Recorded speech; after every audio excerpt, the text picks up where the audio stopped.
Bismillahirrahmanirrahim. Assalamualaikum warahmatullahi wabarakatuh.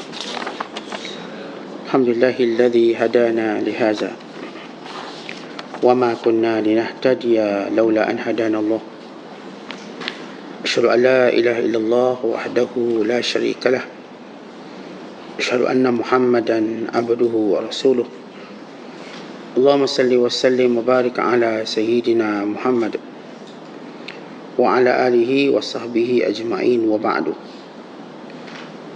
Qala al-musannifu rahimahullahu ta'ala wa nafa'ana Allahu bihi wa bi'ulumihi fid dharain amin. Telah berkata Imam al-Allamah Syekh Abdul Qadir Al-Jilani, semoga Allah Ta'ala merahmatinya dan kita mendapat manfaat serta barakah ilmunya. Awal pertama Adam AS berbicara dengan bahasa Suryani, dan manusia ketika dihisap di hari kiamat juga dengan bahasa Suryani. Bila mereka memasuki syurga, mereka akan bertutur kata dengan bahasa Arab, iaitu bahasa Nabi Muhammad SAW. Setengah sufi berkata, bila seorang hamba itu mentaati Allah Ta'ala, nescaya dia akan diberikan makrifat. Kemudian jika dia membuat maksiat, tiada akan dirampas makrifat itu daripadanya, untuk dijadikan alasan ke atas hamba itu kelak di hari kiamat. Telah berdiri seorang memohon sesuatu dari habuan dunia, maka disuruhnya duduk. Kemudian Syekh Abdul Qadir berkata kepadanya, aku telah menyuruhmu supaya berzuhud di dunia, kemudian berzuhud juga di akhirat, tetapi engkau tetap masih meminta kepada Allah Ta'ala. Bagaimana caranya engkau berzuhud itu, padahal pernah Allah Ta'ala memberimu sesuatu, engkau lalu tiada mahu mengambilnya. Allah Ta'ala mewahyukan kepada Nabi Isa AS, wahai Isa, awas dirimu, jangan sampai aku membiarkanmu. Berkata pula Nabi Musa AS kepada Tuhannya, wahai Tuhanku, berikan aku suatu wasiat, pesanan. Jawab Tuhan, aku pesanmu untuk tidak melalaikan dirimu kepadaku. Kemudian Musa berkata lagi, berilah aku suatu pesanan lagi. Allah Ta'ala terus menjawab, sama seperti yang tadi juga sampai 4 kali. Soal, apa erti setengah pada guru? Pimpinlah si murid, ini salik, sebelum dia sedar. Jawab, berkata Sidi Syekh Abdul Qadir Jilani radhiyallahu ta'ala anhu, ambil dia dan pimpinnya dalam mengerjakan ibadat dan bersungguh-sungguh dalam menunaikan solat dan puasa sebelum dia merasakan kenikmatan dan kesenangan hidup.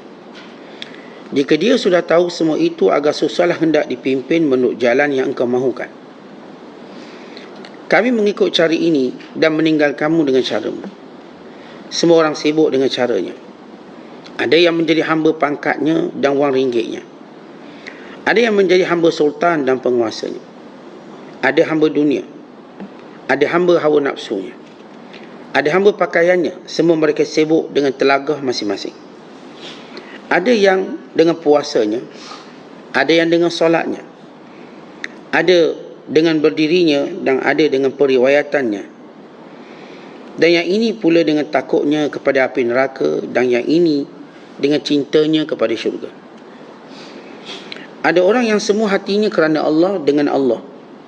Dirinya bergantung kepada Allah, berzuhud dari manusia, sentiasa bekerja untuk memajukan agamanya. Cari orang-orang yang macam ini di muka bumi ini. Jika kamu dapati mereka, hendaklah kamu bergantung dengannya. Jangan pisahkan diri daripadanya. Tanda kegirangan si mukmin kelihatan pada wajahnya dan kesedihan pula pada hatinya. Tetapi halnya sudah berubah sekarang. Kelihatan kesedihan di wajahnya dan kegirangan di hatinya. Kesedihan yang kelihatan di wajah itu untuk mengajar manusia dan mengingatkannya. Si mukmin itu wajahnya ada tanda kegiranan kerana berlaku ke atas qada dan qadar Tuhan. Dia sedang tertawa kepadanya dan menyambut kedatangannya dengan hati yang penuh gembira sekali. Muslimin dan muslimat sedang penonton yang rahmati Allah sekalian, beberapa nasihat wasiat peringatan dan ilmu yang nak disampaikan oleh Syekh Abdul Qadir kepada kita. Kalau sebelum ini kita telah membicarakan tentang sufi yang sebenar, kita senaraikan sekitar 38 sifat pada sufi yang sebenar secara detail ataupun secara jumlah sifat-sifat yang memang ada pada mereka. Dan sebagaimana yang juga disebut oleh Syekh Abdul Qadir, yang juga kita bicarakan tentang sifat sufi yang sebenar, yang tidak melihat kewujudan dirinya, yang dia menjadi duta Allah Subhanahu Wa Taala dan sentiasa dimuliakan oleh Allah Subhanahu Wa Taala untuk bertemu atau bermimpi bertemu dengan Nabi sallallahu alaihi wasallam. Kemudian Syekh Abdul Qadir menyebut awal bahasa manusia Adam alaihissalam. Adam alaihissalam bertutur bukan dengan bahasa Arab tapi bahasa Suryani. Ini bahasa awal manusia. Bahasa ini. Dan keturunannya juga bertutur dengan bahasa ini. Lalu para ulama membicarakan beberapa hal tentang penggunaan bahasa. Kita tahu bahasa ialah alat untuk memberi faham. Apapun bahasa, maka bukanlah satu perkara yang penting, kerana ia alat untuk beri faham.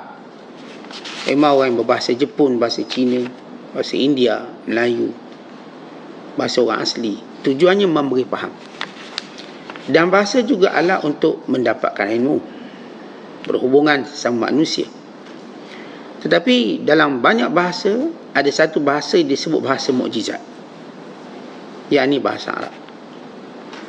Bahasa-bahasa lain lebih bersifat menghubung, komunikasi, lebih bersifat alat mencari harta, lebih pada sifat untuk menyatakan apakah mereka hendak. Dan ia juga mungkin bahasa cinta untuk orang bercinta. Tetapi bahasa yang menjadi bahasa ibadat dan bahasa mukjizat ialah bahasa Arab. Lalu secara sekadar maklumat, dikatakan Adam AS berbahasa Suryani, kemudian bergerak keturunannya berbahasa Suryani.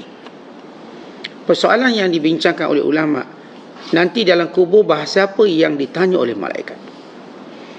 Apakah bahasa asal datuk mereka Adam AS, atau sebaliknya? Sebagian ulama, sebagaimana yang disebut oleh Imam Suyuti, dan ini juga disebut oleh Syekh Abdul Qadir Jilani, bahawa manusia nanti bila dalam kubur dia akan ditanya bahasa asal mereka Suryani.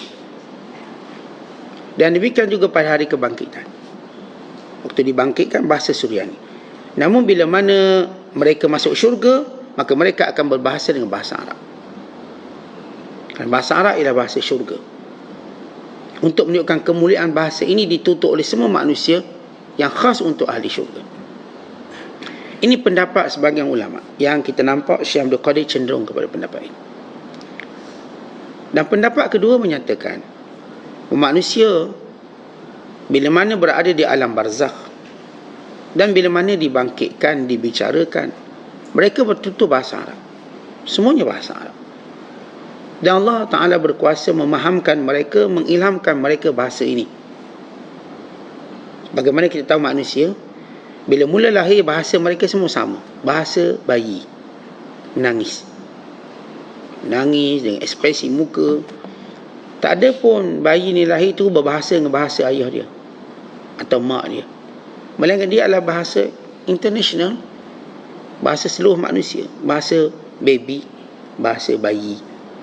Maka kita maklum, sebelum ia berubah bahasa ini kepada pendidikan yang dia perolehi, maka dia berbahasa Rusianya, berbahasa Afrikanya atau sebagainya. Maka mereka mengatakan bahawa yang ditanya dalam kubur berdasarkan hadis yang sahih, bila Rasulullah menyatakan bila seorang diletakkan dalam kubur, maka akan ditanya, ma rabbuka wa ma nabiyyuka wa ma dinuka, siapa Tuhanmu, siapa Rasulmu, dan apa agamamu. Maka zahir hadis menunjukkan ia ditanya dengan bahasa Arab.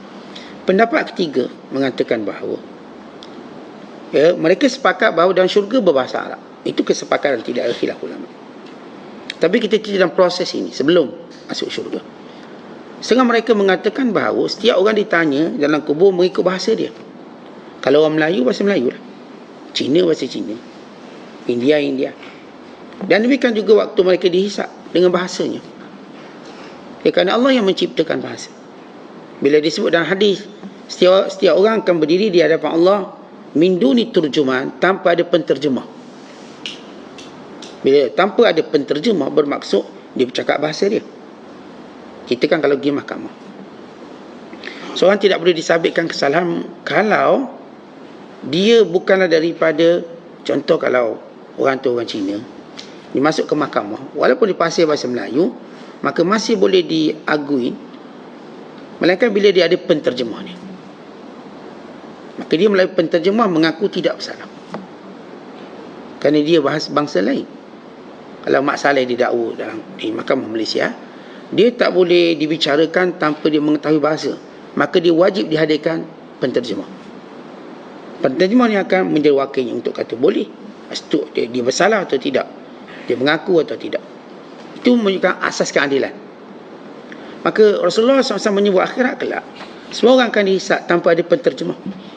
Bererti mereka akan bercakap bahasa mereka, kerana Allah yang menciptakan bahasa-bahasa. Maka ini pendapat ketiga. Artinya para ulama kemana yang membicarakan bahasa apa yang digunakan untuk ditanya dalam kubur, di padang mahsyar, sesudah mereka bersepakat, kerana dalil kesepakatan wujud tentang bila dalam syurga nanti semua berbahasa Arab, kerana ia bahasa nikmat, bahasa syurga. Tapi dalam proses ini, macam saya sekarang cakap bahasa Melayu, tapi saya ajar agama. Yang ni mungkin dia bercakap bahasa India, dia mengajar agama juga. Yang ni bercakap Cina juga, mendidik manusia untuk kenal Allah SWT. Kerana ini kita punya lidah bahasa kita sekarang. Jadi ada ulama kata bahasa Suryani merujuk kepada bahasa asas awal manusia, Adam AS. Ada mengatakan ia adalah bahasa yang difahami, ikutlah bangsa apa, di bahasa difahami. Dan ada mengatakan bahasa Arab, kerana ia bahasa hakikat daripada awal manusia mati. Maka bahasa Arab sehinggalah mereka masuk syurga atau sebaliknya. Ini perbahasan ulama. Baik, selesai perbahasan tadi, walaupun perbahasan ini bukanlah punya faedah yang besar, tak adalah bahasa apa, adakah tu tekak dalam kubur tak dicakap Arab juga, tak. Maka itu hal-hal yang gaib yang kita tak tahu secara hakikat. Maka yang penting ialah amal soleh yang dilakukannya. Kemudian kata Syekh Abdul Qadir lepas membicarakan tentang bahasa, setengah kaum sufi berkata, seorang bila dia dah dapat makrifat, apakah bila dia buat jahat makrifat dia hilang? Atau bahasa mudah untuk tuan-tuan faham, seorang yang kalau dulu dia mengaji agama, hajilah sampai bachelor ke master, kemudian dia ni murtad, tinggalkan agama, apakah dia masih faham agama? Jawapannya ya, masih. Seorang yang dah hafal Quran, katakan dia hafal Quran, and then dia pun jadi jahat, ataupun dia keluar dari Islam, waliyazubillah, apakah dia masih boleh ingat Quran? Ya, dia masih boleh ingat Quran. Sama juga makrifat. Seorang yang ada makrifat, dia dah kenal sungguh-sungguh Tuhan, tapi akhirnya dia terjebak dengan maksiat. Apakah makrifat tu masih ada? Ya, ada, untuk Allah menambahkan lagi azabnya akhirat kelak. Sebagai contoh, orang-orang Yahudi, mereka kenal tak Rasulullah SAW? Kenal sangat. Mereka tahu Rasulullah benar, dan Allah sebut dalam Quran, ya'rifunahu kama ya'rifuna abna'ahum. Mereka kenal Rasulullah sebagaimana mereka kenal anak-anak mereka. Bahkan mereka dah Yahudi yang beritahu orang Aus dan Khazraj di Madinah akan datang Rasul akhir zaman, sifatnya macam ni. Mereka yang beritahu. Tapi ketika mana datangnya Nabi SAW, mereka yang melawannya, mereka yang menentang. Apakah mereka tidak ada makrifat tentang Nabi SAW? Ada. Walaupun kita bila bicara makrifat, kenal Allah satu ilmu tinggi yang dalam tempoh ini tidak mungkin manusia sesat, ini sudah dijaga oleh Allah. Tapi yang dimaksudkan oleh Syekh Abdul Qadir, ada orang yang Allah dah angkat dia, hatta pada zahirnya dah seperti wali, tapi dia gelincir di akhirnya. Sebagaimana kita cerita tentang Bala'am bin Ba'urah, Barsisa, Bahkan ramai lagi orang-orang yang Allah beri dia kenal Allah, tapi bagaimana selepas kenalnya menjadi musuh Allah. Iblis, dia mengenal Allah atau tidak? Dia mengenal Allah. Iblis, dia berada pada satu tempat bersama malaikat. Iblis, dia bercakap direct dengan Tuhan. Allah rakamkan percakapan tu dalam Quran. Bila Allah bertanya, kenapa kamu tak sujud? Allah bertanya pada Iblis. Iblis menjawab, qala ana khairun min, khalaqtani min nar wa khalaqtahu min tin. Wahai Tuhanku, aku lebih baik pada Adam. Engkau ciptakan aku dari api, Adam itu dari tanah. Lalu Allah Ta'ala menghalaunya, melaknatnya. Dan dia berkata, ya Allah, aku bersumpah dengan namamu, aku memohon supaya engkau panjangkan umurku. Iblis bercakap dengan Allah, jangan matikan aku. Rabbi anzirni ila yaumi yub'atsun. Qal innaka minal munzirin. Wahai Tuanku, panjangkan umur aku sehinggalah hari kebangkitan. Tuan-tuan, sebagaimana kita doa, ya Allah panjangkan umur. Iblis yang pertama doa panjang umur. Makhluk pertama minta panjang umur, Iblis namanya. Supaya kita bisa tak boleh ke minta panjang umur. Kalau kita tak boleh, ingat balik panjang umur nak buat apa? Ya Allah panjangkan umur aku. Soalan nak buat apa? Nak jadi macam Iblis? Nak jadi jahat lagi? Kalau panjang umur nak jadi baik, maka sebaik-baik umur. Kerana kata Nabi SAW, orang paling baik umur panjang, amalannya juga baik. Khairun nas man tala umruhu wa hasuna amaluhu. Sebaik-baik manusia orang yang umur panjang, baiknya juga berurusan. Tapi seburuk-buruk manusia, man tala umruhu wa sa'a amaluhu. Sejahat-jahat manusia umur panjang, jahatnya juga panjang. Siapa? Iblis. Iblis bercakap direct dengan Allah, Rabbi anzirni ila yaumi yub'atsun. Ya Allah, wahai Tuhanku. Iblis bercakap dengan lembut, sebagaimana bahasa doa. Kerana Iblis kenal Tuhan tu, apa tak payah cakap kasar. Dia sebut lembut. Dia mengenali Allah dengan kekuasaannya. Lepas dia sebut Rabbi, Tuhanku. Dia tak kata, hei kamu panjangkan umurku, tak. Rabbi. Sebagai kita disebut, ya Rabbi, Tuhanku, Tuhanku. Ia bahasa lembut. Iblis merayu, Rabbi anzirni ila yaumi yub'atsun. Wahai Tuhanku, panjangkan umurku sehingga hari kebangkitan. Lalu Iblis nak apa? La'uyannahum ajma'in fa bi'izzatika, demi kemuliaanmu ya Allah, aku sesatkan mereka semua. Apakah Iblis tidak ada makrifat mengenali Allah? Dia kenal Allah. Dia tahu bila derhaka pada Allah dia akan diazab. Dia dah tengok neraka. Sebagaimana Iblis sudah tengok syurga. Kita ni diceritakan tentang syurga. Dah yakin. Iblis tengok. Dia tengok syurga sebagaimana dia tengok neraka. Bukankah Iblis berada pada tahap keyakinan lebih tinggi pada kita dari sudut melihat syurga dan neraka? Tapi kenapa dia kufur pada Allah? Supaya kita tahu hidayah itu datang dari Allah. Supaya kita tahu sehebat mana ilmu kita. Kita peroleh ilmu sedalam mana pun. Bila Allah nak jadikan ilmu yang dah sedalam ini boleh menyebabkan kita makin sombong dan sesat, boleh. Tentang kita pergi tengok orang yang pernah tengok syurga, masa kan tidak rindu syurga. Tapi bagaimana dia tidak mahu masuk syurga walau dia tengok syurga? Dia tengok neraka dengan segala azab seksa. Masa kan dia tidak takut neraka? Bukan dia melakukan amalan untuk masuk neraka. Iblis, makhluk pertama tahu dia masuk neraka ialah Iblis. Dia tahu. Dia tahu dia masuk neraka dengan kedahsyatan neraka. Tapi kenapa dia macam buat tak indah? Sebab dia ada satu sifat yang menghalangnya, namanya hasad. So, hasad ni sifat yang selalu para ulama sebut pendinding kepada hidayah Allah Ta'ala. Hasad, pendinding yang paling tebal. Carilah negara yang kotanya paling kukuh, yang menjadikan sukar diserang dan ditawan. Maka benteng yang paling tebal, yang hidayah tak akan mampu menembusinya melainkan dengan izin Allah, bernama hasad. Orang bila hasad, dia tak akan akui kebaikan orang. Orang bila hasad, selemah mana pun dia masih sombong. Kerana ada hasad dalam dirinya. Lemah macam ni, jatuh tergolek dah ni. Kerana hasadnya ada. Maka dia tak boleh. Dia tak sombong, itu iblis. Dia dah rasa lemahnya. Tapi kerana hasad pada Adam tak pernah habis. Maka bila Syam dia kata ada orang yang dapat makrifat, tetapi tergelincir. Allah kekalkan makrifat tadi supaya nanti akhirat kelak dibangkitkan, dia menjadi hujah atas kepala dia. Dia macam pencuri.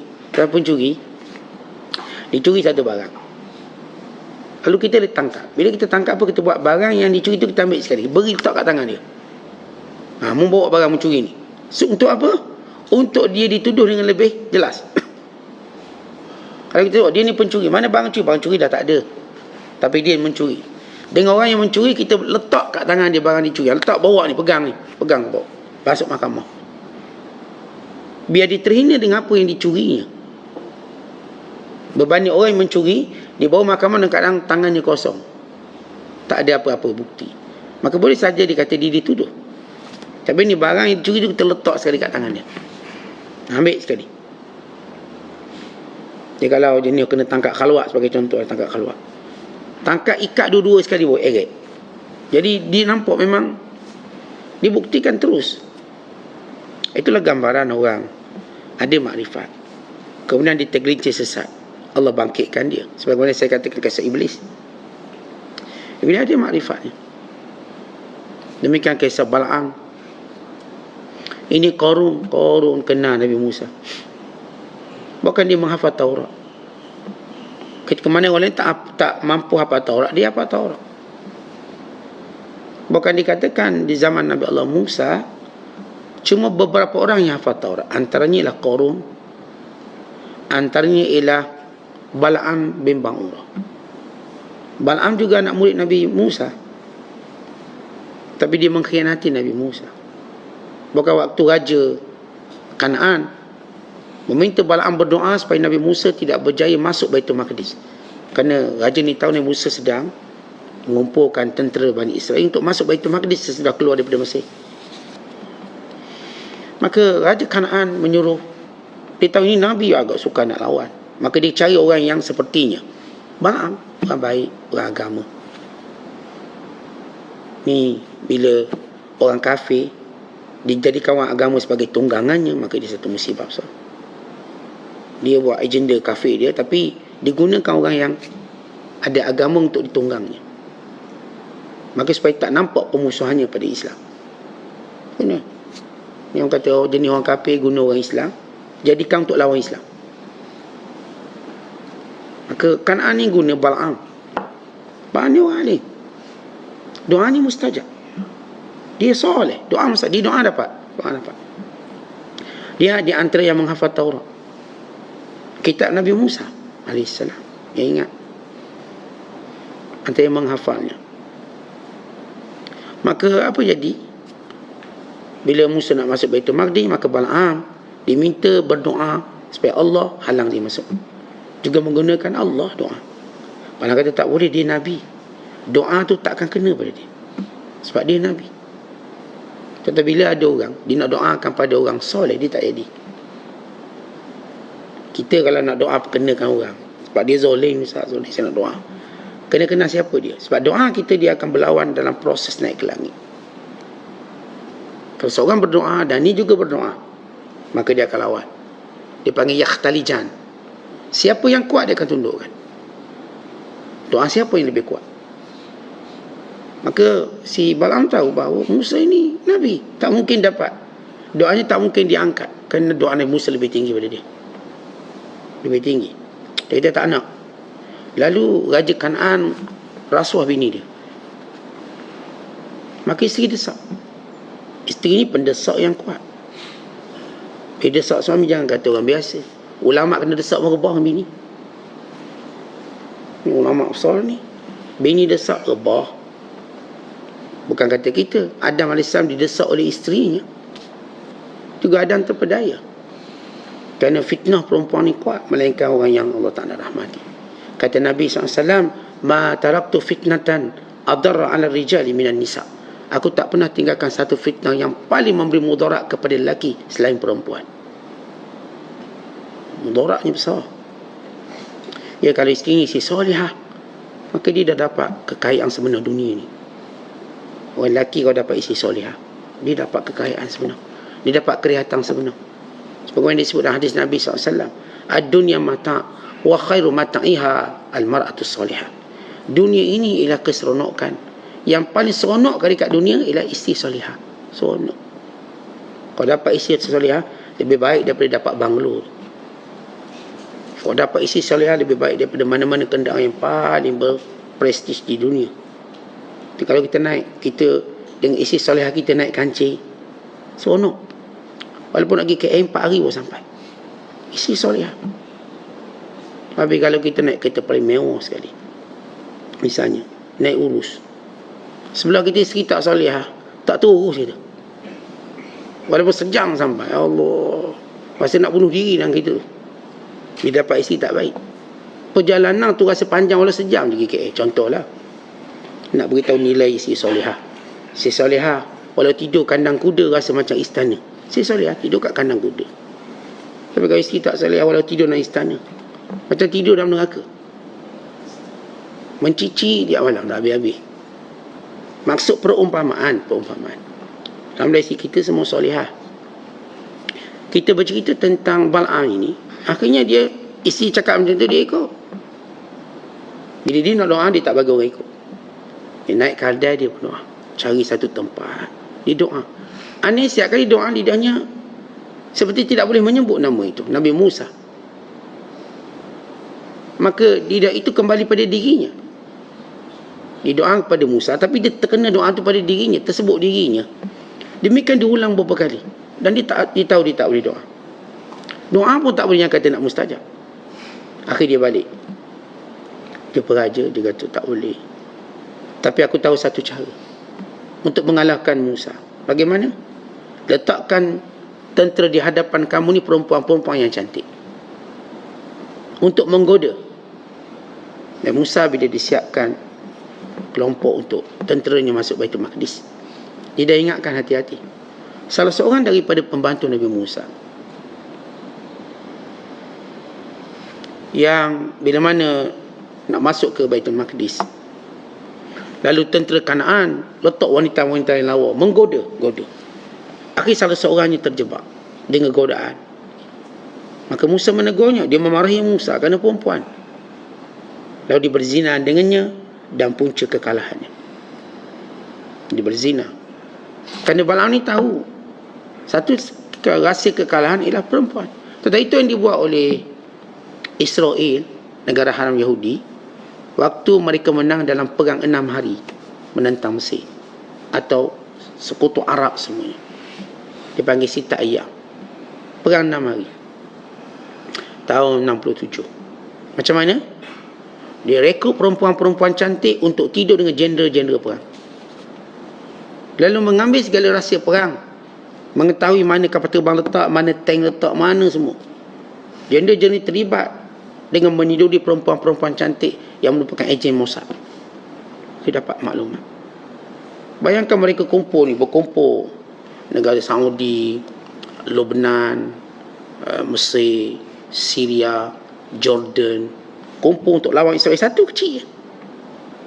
Akhirnya sebelum kapal terbang mereka terbang, semua kena bom. Sebelum kereta kebal mereka bergerak, kereta kebal pun kena bom. Kenapa? Rahsia diketahui melalui mana?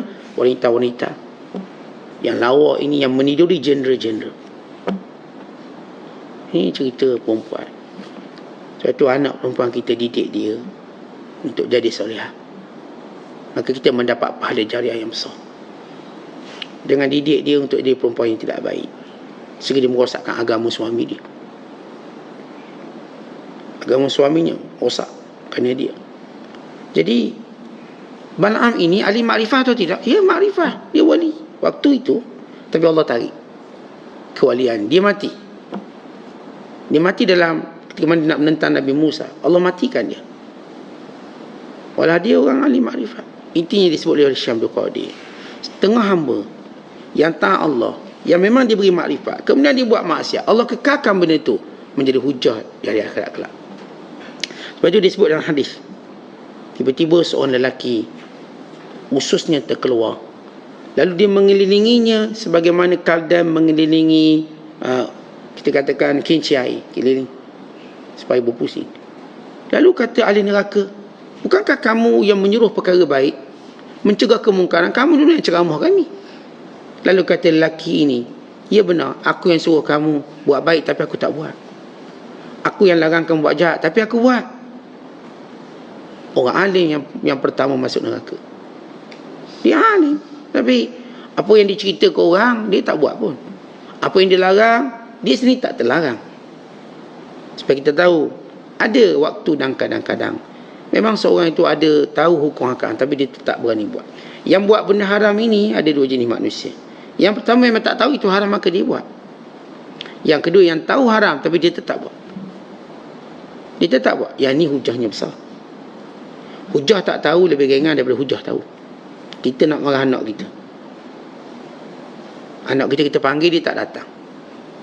Kita akan tanya, tahu tak ayah panggil? Kalau dia kata saya tak tahu, tetap kita pukul dia, marah lah. Yang saya tahu tapi tak nak datang, ni lagi teruk. Maka di sini kita berlindung daripada ilmu yang tak beri manfaat. Sebab itu di antara doa Nabi SAW, Allahumma inni a'udzubika min ilmin la yanfa'u. Ya Allah, aku berlindung padamu daripada ilmu yang tak beri manfaat. Ilmu kita dah tahu benda ni wajib tapi tak buat juga. Ni tanya kata-kata perempuan tak pakai tudung. Awak tahu tak tudung tu wajib? Tahu. Kenapa tak pakai? Ini ilmu tak beri manfaat. Dia tahu. Awak tahu tak riba ni haram? Kenapa awak ambil? Tahu. Awak tahu tak menipu ni berdosa? Kenapa awak tipu? Tetapi bila kita buat suatu perkara maksiat dan kadang kita tahu, maka hukumannya lebih berat. Hukumannya lebih berat. Sebab itu kita bimbang sesudah kita berilmu. Lalu kita menjadi orang paling berani buat maksiat. Itu paling kita buat takut. Orang yang berani buat maksiat kerana kejahilannya lebih dimaafkan berbanding orang yang berani buat maksiat dengan ilmunya. Sepatutnya ilmu tak begitu. Di situ kita nak tengok, kita nak jelaskan bahawa betapa rahmat Allah yang menjadi satu ukuran sebenar. Seorang bila Allah rahmati dia, Allah lindungi dia. Hatta dalam keadaan dia jahil, Allah lindungi dia juga dalam jahil. Apatah lagi dalam keadaan dia berilmu. Tetapi ada tak orang dia tak tahu benda-benda tu haram, tapi dia tetap tak buat benda tu. Dia tak tahu haram. Ada kalangan orang yang saya katakan, dia tak Islam, dia tak berjudi, dia tak minum arak, dia tak buat benda-benda yang kita tahu benda mungkar. Allah lindungi dia sehingga bila dia masuk Islam, dia tak ada rekod tu. Ada orang-orang yang masuk Islam, kita tanyalah zaman kafir dia. Ada seorang tu Cina kafir budak, dia masuk Islam. Saya sembang dengan dia. Kata, ustaz, saya masa saya dulu, masa saya kafir, antara benda yang saya tak suka daging babi. Saya tak pernah makan daging babi. Saya macam tengok saya nak muntah. Ni cerita dia, saya cerita macam mana dia masuk Islam. Maka dia terus, dia tak minat nak ke tokong, dia tak minat. Sehingga dia terbuka dengan Islam, dia berkawan dengan Islam, terbuka dan dia memeluk Islam. Tapi zaman waktu dia kafir, dia tak buat benda yang biasa orang kafir buat. Makan babi, tak buat. Kerana Allah dah lindungi dia pada awal lagi. Ada setengah orang macam tu. Bukan bermaksud habis kalau dia dulu makan babi, menarak, dia masuk Islam, apakah dia tidak dilindungi? Tak, dia juga telah dirahmati oleh Allah. Kerana dengan masuk Islam, dia hapuskan dosa dia. Cuma kita nak beritahu bagaimana kadang-kadang Allah dah pelihara orang tu sebelum dia masuk Islam. Dengan dia tak sembah berhala, dengan dia tak judi, dia tak minum arak. Ini Abu Bakar As-Siddiq, dia kata, aku tidak pernah minum arak waktu jahiliah aku atau waktu Islam tu. Walah Abu Hurairah ni, walah Abu Bakar As-Siddiq, dia ni businessman, berkawan dengan geng-geng bisnes semua tegak arak. Masa kan tak tegak. Tetapi bila kita pernah berada dalam dunia yang semua orang buat benda tu, tak mungkin kita terselamat dengan mudah. Zaman saya pelajar, geng saya semua isap rokok. Tak sebenarnya tu saya nak selamat daripada isap rokok semua. Kawan kita pula semuanya pemurah. Nak isap, ambil sekotak dia bagi, pemurah. Dia tahu kelebihan sedekah. Pergi sedekah rokok lah. Saya rokok. Ni bawa ni steng lah, salim. Macam-macam rokok.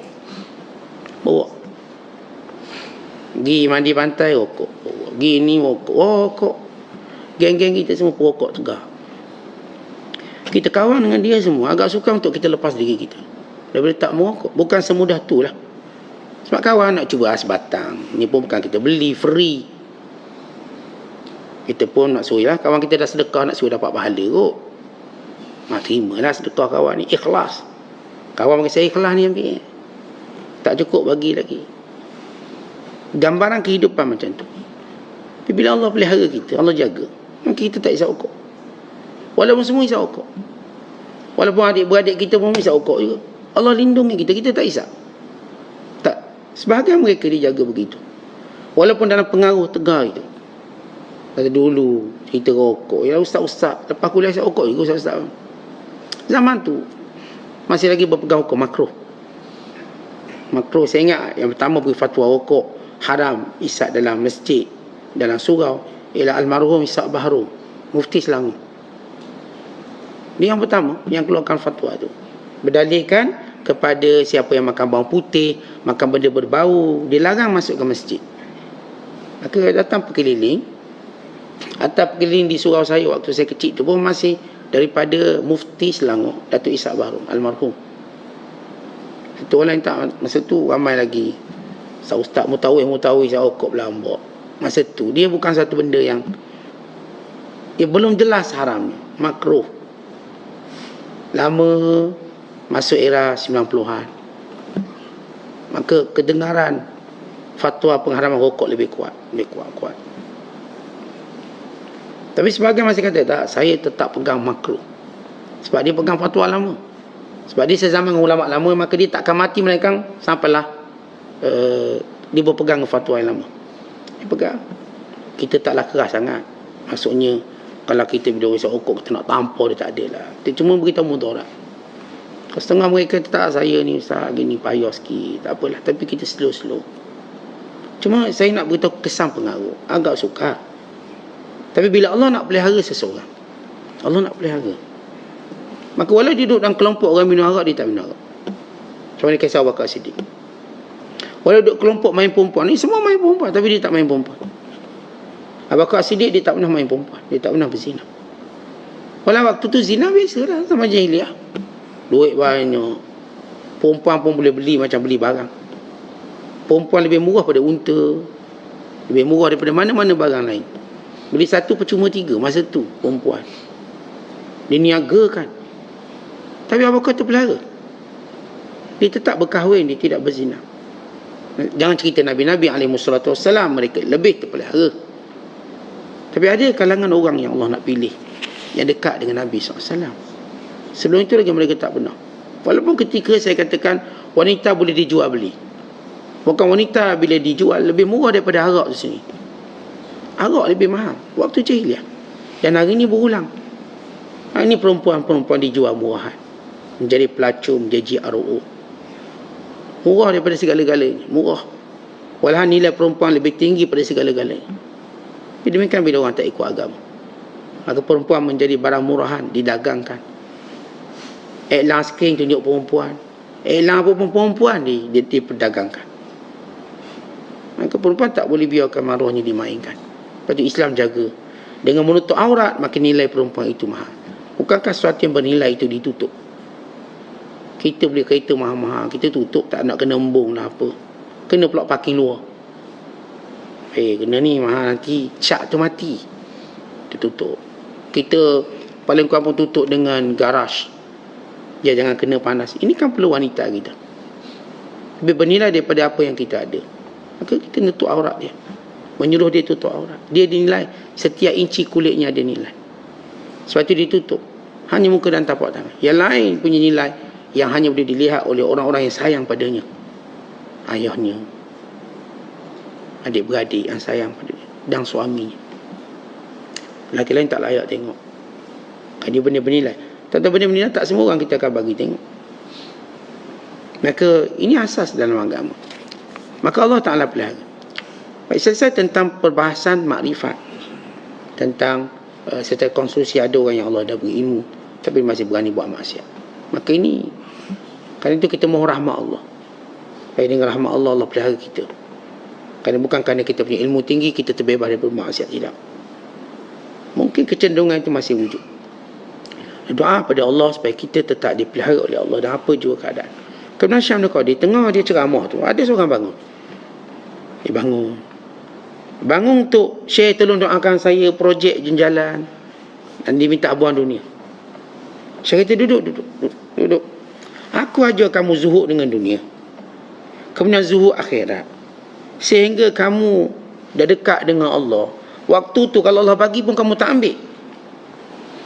Maksudnya apa? Syekh Abdul Qadir memang tak cara didik. Beliau didik. Pertama, zuhudkan dunia. Apa maksud zuhud dunia? Melihat dunia sementara. Melihat dunia cuma alat untuk mencari kebaikan, ketaatan kepada Allah. Tak lebih pada itu. Dunia bukan untuk kita bergembira dengannya.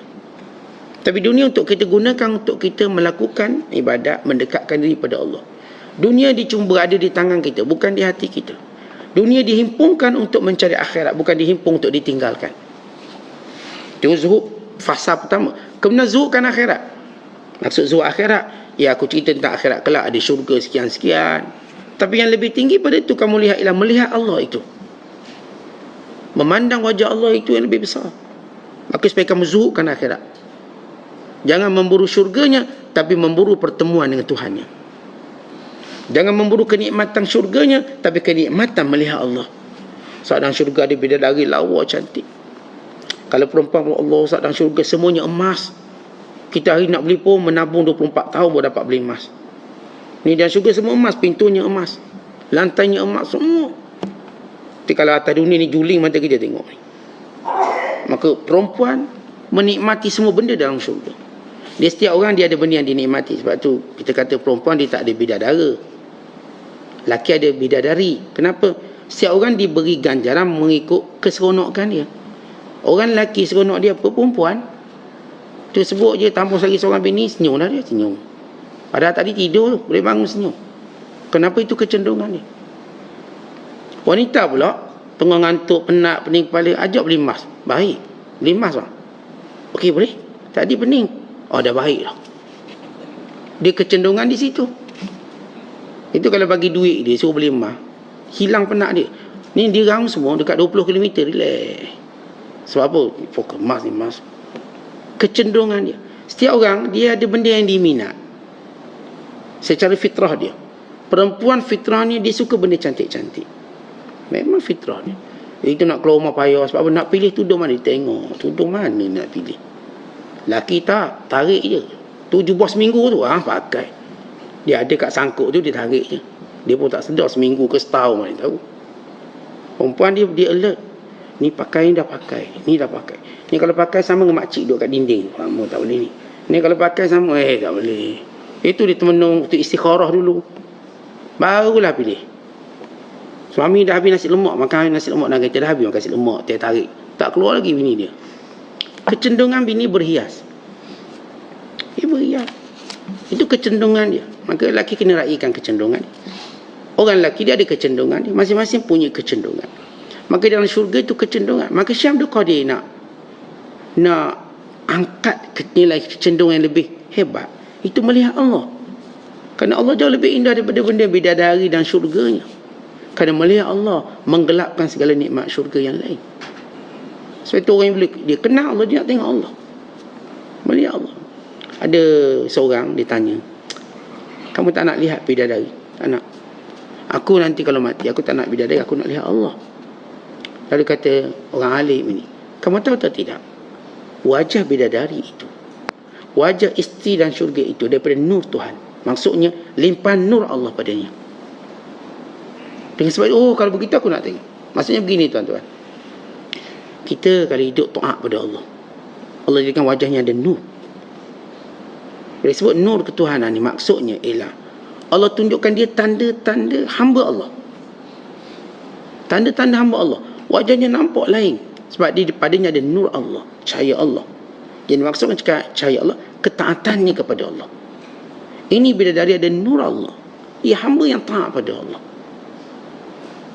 Maka wajahnya daripada cahaya Allah, yang daripada limpahan kurnia Allah. Maka kerana itu aku ingin melihat bidadari. Maka dia kembali ingin melihat bidadari. Asalnya tak nak. Kerana bidadari itu bukan syahwat, tapi ia kurniaan Allah. Ia bukan wanita syahwat sebagaimana lelaki kat dunia tengok wanita-wanita melihat syahwat. Tapi di sana bila mereka melihat dia, bukan mereka melihat syahwat, tapi anugerah Allah. Melihat anugerah Allah kepada mereka. Maka Syekh Abdul Qadir tegur orang yang bangun tadi, minta suruh doa biar dapat habuan dunia. Kalau kita hari ni tak doa, Ustaz saya tengah bidar projek biar dapat, misalnya lah, Ustaz doa lah saya nak biar anak kembar, saya baru kahwin biar saya dapat anak kembar. Kamu ni aku ajar kamu zuhud dunia, kamu minta supaya doa dunia kamu. Dan aku ajar lepas itu zuhudkan kepada akhirat. Hatta siapa pun ingkat, kalau Allah beri pada kamu bukan tak ambil. Apa maksud Allah beri tak ambil? Tuan-tuan sekarang gini, kita tahu pada permulaan manusia jahil, dia ingat apa yang dia dapat dari usaha dia. Saya kerja keras saya dapat. Bila dia mula berilmu, dia tahu apa yang dapat daripada kurnia Allah. Allah beri pada saya. Saya kerja kuat ke, kerja tak kuat ke, ini pemberian Allah pada saya. Dan kadarnya bukan apa yang Allah tentukan. Hatta pada keadaan dia melakukan, mencari dunia dengan halal, dengan baik, tanpa leka menyebut nama Allah walau sedikit pun, sebagaimana Allah puji orang beriman. Rijalul la tulhihim tijaratum wala bay'un an dzikrillah. Mereka lah orang-orang yang tidak disibukkan dengan perniagaan dan jual beli daripada ingat Allah. Mereka sentiasa ingat Allah. Pun begitu bila Allah beri pada mereka rezeki itu, mereka pun tak nak ambil. Mereka beri pada orang lain. Ini sampai tahap itu mereka. Mereka akan sampai satu tahap memberi lebih baik, lebih mereka suka daripada menerima. Dulu yang mereka suka ialah menerima. Sebab tu mereka bertungkus lumu cari rezeki, nak dapat. Hari ini mereka bertungkus lumu untuk beri. Siapa lagi saya nak tolong, saya nak beri, saya nak beri. Dia seronok je kat situ, gembira kat situ. Dia dah sampai satu tahap. Tak, kalau dia dapat pun bukan untuk dia. Hari ni kalau saya dapat duit banyak-banyak, saya tak pernah fikir untuk saya. Saya fikir untuk orang lain. Dulu dia meniaga untuk dia, hari ni dia meniaga untuk orang lain. Ada seorang ulama, dia memang bersungguh-sungguh meniaga. Namanya Sa'ad bin Bilal radhiyallahu ta'ala anhu. Memang kaki meniaga, untung besar. Orang tanya, kenapa kamu sibuk meniaga? Ini ulama besar, dia kata apa? Laulal fuqara mattajartu. Aku ni kalau tidak kerana adanya ramai orang miskin, aku tak akan meniaga. Aku meniaga ni untuk orang miskin. Maksudnya aku meniaga ni untuk tolong orang miskin, bukan untuk aku. Dan kadang-kadang ada seorang hamba Allah, ini pandai masak. Dulu dia masak sebab nak duit, nak duit, jadi chef, ketua chef. Hari ni dia masak untuk beri orang miskin makan, untuk beri orang yang belajar ni makan. Maka dia masak. Dan dia boleh guna lagi kemahiran dia untuk buka restoran besar. Dia ketua chef, bukan chef biasa-biasa, tu. Tapi tak, digunakan sekarang untuk pandai masak tadi, untuk beri makan orang yang solat, orang yang kuliah, orang miskin, dia nak beri makan. Lihat, niatnya sudah berlainan. Dulu betul kita cari duit meniaga, memang untuk kita lah, beli kereta kita, rumah kita. Hari ni tak, saya meniaga ni untuk tolong orang, ramai orang miskin. Jadi untung ni saya nak bagi sini, untung ni saya nak bagi sini. Jadi kalau ada orang susah, belilah barang, saya dah bagi murah je dia. Niatnya sudah berubah, kan, dia sudah kenal Allah, maka berbeza. Tapi Allah tetap beri dia untung banyak. Makin dia dekat dengan, makin Allah labarkan untung. Tapi makin dia tak nak. Kalau dia boleh, kalau dia nak tunjuk dia kaya, dia jauh lebih mampu tunjuk dia berbanding dulu. Zaman dia cuma hidup nak dunia. Sekarang Allah beri dia mampu tunjuk lebih kaya. Tapi dia sudah menolak keadaan itu. Kerana keseronokannya sekarang ialah memberi, bukan menerima. Ini disebut oleh Syekh Abdul Qadir. Sampai peringkat bila Allah beri pun kamu tak nak ambil. Pada halal, kamu ambil daripada halal tanpa lupa pada Allah. Dan kadang kamu taat pada Allah, maka datang dunia ni. Datang, golek, terbang dunia. Dia tak nak ambil. Saya tak nak ambil, tak apalah, beri orang lain. Beri orang lain. Terus datang pada dia, dia pas pada orang lain. Datang pada dia, pas pada orang lain. Dan dia dah sampai tahap tu. Ini yang disebut Syekh Abdul Qadir. Aku nak didik kamu sampai tahap ni. Pertama, aku nak didik kamu zuhudkan dunia. Kemudian aku nak didik kamu lebih cinta bertemu dengan Allah berbanding syurga. Kemudian aku nak didik kamu sampai peringkat kalau rezeki tu datang Allah beri pada kamu pun kamu tak nak ambil. Kamu tidak ambil. Kamu tak fikir nak ambil untuk diri kamu. Kerana kemuliaan diri kamu, marwah. Ini tahap tujuan pendidikan Syekh Abdul Qadir. Dan ini sebenarnya apa yang disebut sebelum daripada awal tentang sufi. Tentang kita bila masuk dalam sufi, maksudnya kita nak lihat dunia dengan pandangan dunia ini akan binasa. Bi'aini zawal. Macam mana pun hebat dunia nantilah. Fahamlah tu. Orang macam ni insya-Allah tak lalai. Dia pun tahu nak cari banyak mana. Dia pun tahu nak cari bila. Kalau dia tahu semua ni akan hilang. Kemudian tujuan kedua kata Syekh Abdul Qadir, akhirat pun kamu zuhud juga. Maksudnya kita tak lihat syurganya, kita lihat Allah. Pertemuan dengan Allah, saya ingin bertemu dengan Allah. Sebab itu dan doa yang Nabi ajar pada kita, Allahumma inni as'aluka hubbaka. Ya Allah, aku mohon padamu cinta padamu. Nabi tak ajar kita, Allahumma inni as'aluka hubbal jannah. Yang jadikan aku cinta syurga. Tak payah sebut cinta syurga, cinta Allah yang mencipta syurga. Itu lebih baik dalam nilai doa. Bila Rasulullah ajar pada kita doa, Allahumma inni as'aluka hubbaka wa hubba man yuhibbuka wa hubba amalin yuqarribuna ilaika. Ya Allah, aku mohon padamu cinta padamu dan cinta orang yang mencintaimu. Kalau aku sayang seseorang kerana dia sayang padamu, ya Allah, aku nak sayang dia. Kalau dia tak sayang padamu, aku tak nak. Lepas tu tuan-tuan, kita pun sayang pada pemimpin yang sayangkan Allah. Kalau dia tak sayang Allah, kita pun tak nak pilih dia. Sebab dia tak sayang Allah, dia biarkan agama macam tu. Dia biarkan orang kafir bercakap suka hati menghina Islam. Kita tak nak. Kita nak orang pemimpin yang dicintakan Allah. Sebab cintanya pada Allah, kita mencintai dia. Kita nak semua orang yang kita cinta ini ialah orang cintakan Allah. Kita nak macam tu. Kalau kita tahu dia tak cintakan Allah, kita akan menjauhkan diri kita. Apatah lagi kalau kita tahu dia jenis menghina Allah, mempermain-mainkan Islam. Saya tak akan duduk dengan dia, saya takut, saya bimbang. Yang berbangga dengan kekufurannya, lagi saya bimbang. Dan wahubba amali yuqarribuni ilaika. Dan amalan yang paling engkau suka, ya Allah, yang menjadikan ia sebab dekat denganmu, amalan tu aku nak buat. Tak tahu kita siapa peringkat. Kita akan mula ilmu yang kita belajar untuk kita cari amalan yang paling berkualiti untuk dekat dengan Allah. Tadi kita kalau tahu bab emas, last kali kita cari emas paling kualiti untuk kita ambil. Kita belajar ilmu belian, last kali cari beli yang paling berkualiti. Ni berapa puluh karat ni untuk kita ambil. Kita dah tahu semua ilmu kereta saya tahu belaka. Last kali kita akan cari kereta paling berkualiti sekali untuk kita beli. Sebab kita tahu sebenarnya kereta ni pun bagus, tapi yang paling, mana kalau nak banding dengan kereta kita, dia tak boleh banding sebab saya ada semua benda tu. Sama juga dalam amalan. Amalan ni tuan-tuan sekalian, ya, kita semua benda baik kita buat, tapi kita akan lihat amalan apa paling berkualiti. Ini dia punya kesannya besar, impaknya besar. Saya nak buat itu. Lepas tu ketika mana orang lain sibuk derma masjid, kita fikir amalan apa kena buat. Amalan membina masjid, aku nak bina masjid. Orang lain derma masjid, tak tabung. Kita, saya fikir nak buat masjid. Orang ni dia akan berfikir suatu benda yang lebih besar. Sebab itu bila dia mati, dia tinggalkan jariah lebih banyak. Dia tinggalkan benda yang amalan tadi kekalnya luar biasa lamanya. Maka setiap orang bila mana dia nak buat amalan, dia akan cari yang terbaik. Tapi bukan bermaksud dia tinggalkan amalan lain dengan memandang ini, ni tak nak ni, cik pala tak nak, bukan itu. Semua dia buat, tapi dia punya aim, target dia. Semua manusia ni dia ada target. Saya sampai satu masa, saya nak buat sesuatu yang besar dalam agama. Apa benda? Kalau para sahabat dulu, yang mereka nak ialah mati dalam agama. Itu mereka pantang perang, mereka tak pernah miss perang. Walau buta mata, walau cacat kaki, walau usia tua, depan perang. Walau tidak sempurna fizikal. Ini sahabat yang tempang kaki nak pergi perang. Kerana mereka tahu ini amalan paling mulia sekali. Dan ini sahabat buta mata pun nak pergi perang, walau setakat pegang bendera. Akhir gugur syahid di bawah bendera yang dipegang. Patuh pegang bendera Islam, Syiah.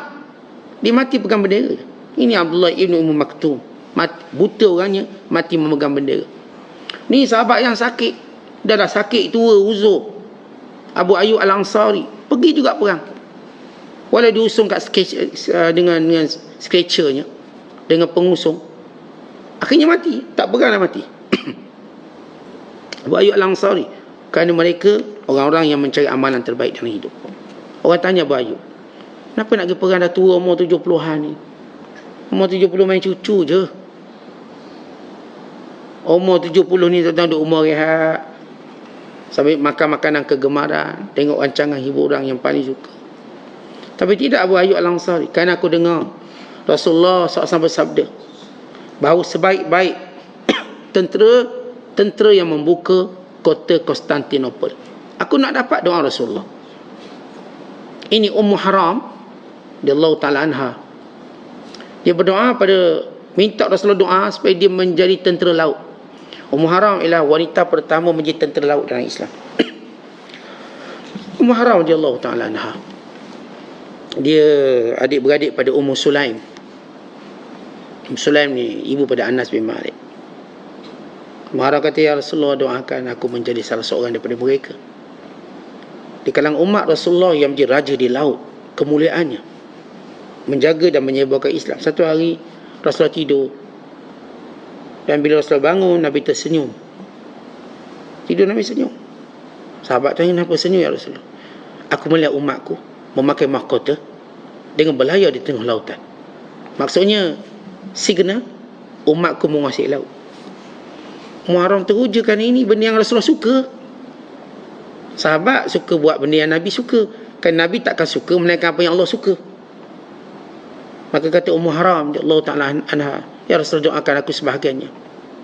Kalau saya kamu sebahagiannya. Waktu dia mengikuti suaminya pada zaman Uthman bin Affan, maka ketika dia turun daripada kapal, dia jatuh dan dipijak kuda kenderaannya sehingga dia mati. Pijak kena kat leher, patah, meninggal. Dia mendapat kemuliaan syahid. Kerana siapa pun dalam persiapan berperang mati dalam ketika itu, dia syahid, walau belum lawan musuh, kerana niatnya. Lihat para sahabat, dia cari amalan yang paling baik. Kita tuan-tuan, ada umur berapa, pernah tak terfikir kita nak buat suatu amalan yang paling baik untuk agama kita dan untuk kita? Dah masuk berapa dah? 50, 60, dah pencen 2 kali Ustaz, pencen 56, pencen 58. Ada yang pencen 3 kali, 56, 58, 60. Ada pencen 4 kali. Dia benang 8, 60, lepas tu dia kontak setahun-setahun. Lepas pencen. Ni kali ketiga dah saya pencen dah. Kali keempat. Tak pernah tak kita terfikir satu amalan yang paling baik, paling besar untuk kita buat sebelum kita menemui Allah? Pernah tak kita fikir? Agak-agak kita nak buat apa? Pada akhir usia kita tak lama dah kita ni. Setuju ke tak setuju, kena setujulah. Kita memang tak lama. Ustaz jangan cakap, Ustaz saya lama lagi, ikut keturunan saya umur 200 tahun lah. Kalau kita tak biarlah, kalau cita-cita umur 200 tahun pun tak lama juga. Kerana umur ni dia bergerak. Bila kita berada di alam barzakh, masa dah tak bergerak, umur pun tak bergerak. Kat dunia ni umur bergerak. Sepanjang mana usia kita, dia tetap pendek sebab dia bergerak laju. Kita tengok gerakkan dia. Ni kita bulan berapa dah? Bulan 11 dah kita. Dah habis dah pilihan raya. Dulu bertahun-tahun mengigau pilihan raya. Dah habis dah. Dah habis dah. Kemudian kita masuk bulan 12. Masuk, puasa pula. Haji. Begitu umur laju bergerak. Mau atau tak mau, umur kita ni menunggu tamat lebih cepat daripada permulaannya. Kita akan sampai rasa kita nampak umur kita menuju garisan penamat lebih laju daripada permulaannya. Dulu macam lambat je, 6 bulan, 7 bulan. Lama-lama hari ni kita tengok anak kita, kau dah grade dah keluar universiti, kau dah nak kahwin. Dia macam cepat, kita bunyi macam tu, macam terkejut. Lalu sebelum kita benar-benar terkejut melihat malakul maut, kerana keadaan manusia paling terkejut sekali dalam hidup ini waktu dia pertama kali melihat malakul maut. Itu satu yang mula-mula kita tengok, mata kita pun bulat, mulut kita nganga.